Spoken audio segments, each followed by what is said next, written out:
Laura Piper, the 5th of May 2018. Encore, inside the Leith Theatre as renovation gets underway. STVLauraPiper For close to 3 decades, Leith Theatre on Ferry Road has been holding its breath.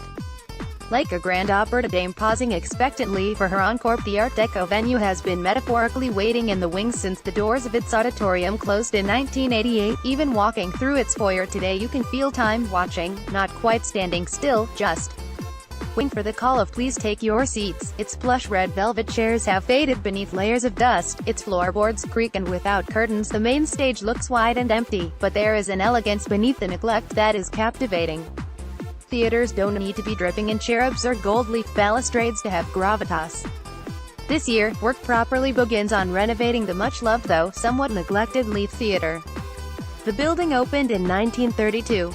STVLauraPiper, it has £1 million in funding committed to it by the council but still has more to raise. Over the last few weeks it has already gained running water and its old heaters have again fired up. The team caring for it reassure that its structure is still quite sound, if only a little dusty. It was gifted to the people of Leith. STVLauraPiper, the building began life as a gift in 1932, a carefully designed theatre complex and library from the people of Edinburgh to the people of Leith to welcome the borough as part of the city. It went on to survive the war, though not quite intact, with the main auditorium suffering from bomb damage in 1941. The doors to the ticket booths. STVLauraPiper, it was closed for 20 years amid repairs, but was then adopted by the acclaimed Edinburgh International Festival during the 60s. In the 70s its curtains opened on English rock band Mott the Hoople. Very flash, rude too, very much 74 rock and roll, wrote the reviews. Slade, AC/DC, Thin Lizzy, Kraftwerk and the Wombles followed. It is built in Art Deco style. STVLauraPiper, it has a classical facade and a gloriously Art Deco circular entrance with varnished wooden box office. Its floor is tiled with a large compass point star and deep russet red circled by ochre pillars. The grand entrance leads to the main auditorium, a large floored hall with impressive U-shaped balcony and arched stage, classically topped with a barrel-vaulted ceiling and glazed roof lights. The grand entrance leads to the main auditorium. STVLauraPiper, for much of the 80s the theatre continued to host Edinburgh International Festival performances until 1988, when it was given its final curtain call after falling into disrepair. It then lay mostly dormant, at threat only from dust and neglect, until the risk that seems to eventually face so many of the city's venerable buildings loomed. The Art Deco circular entrance. In 2004, Edinburgh Council approved the sale of the theatre for residential development, a move that was only stopped after a fight from concerned locals who formed a Leith Theatre Trust to protect it.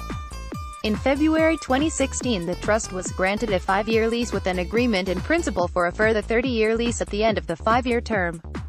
Inside the auditorium, STVLauraPiper, it needs all the services upgraded and renewed, says Jack Hunter, chair of Leith Trust. It needs the damaged plasterwork repaired and redecorated. It will be an expensive job, many millions of pounds, but we're hoping that after the festival we will be better set up to do pop-up events and to continue to demonstrate the value of this great venue. The main stage. STVLauraPiper. This year, plans were unveiled to transform the neglected theatre into a year-round live music venue. As part of that, the Edinburgh International Festival also announced it would return to the Leith Theatre stage for the first time in 30 years, with a 2-week residency of Scotland's most innovative artists this summer. STVLauraPiper, there will be 16 events across 14 nights, running from August 9th to August 25th. We were thinking, well, this is kind of perfect because it's a great size, it's a wonderful music venue, but it's obviously on its way back to becoming a pristine theatre, says Edinburgh International Festival Director, Fergus Linehan. It's a little bit rough around the edges still, but it seemed like a perfect marriage. The old curtain mechanism.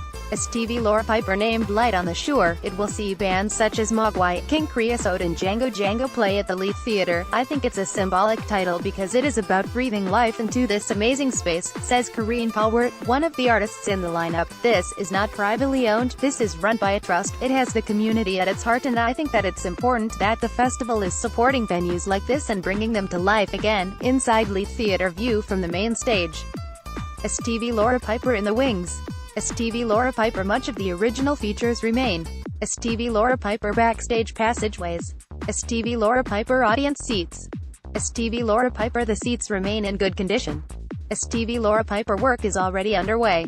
STVLauraPiper, the auditorium has a large audience capacity. STVLauraPiper decades worth of dust needs to be removed. STVLauraPiper, it was a popular venue in its heyday. STVLauraPiper, great rock and roll stars performed. STVLauraPiper fundraising continues. STVLauraPiper view of the main floor. STVLauraPiper, the future of the building is hopeful. STVLauraPiper download. The STV News app is Scotland's favorite and is available for iPhone from the App Store and for Android from Google Play.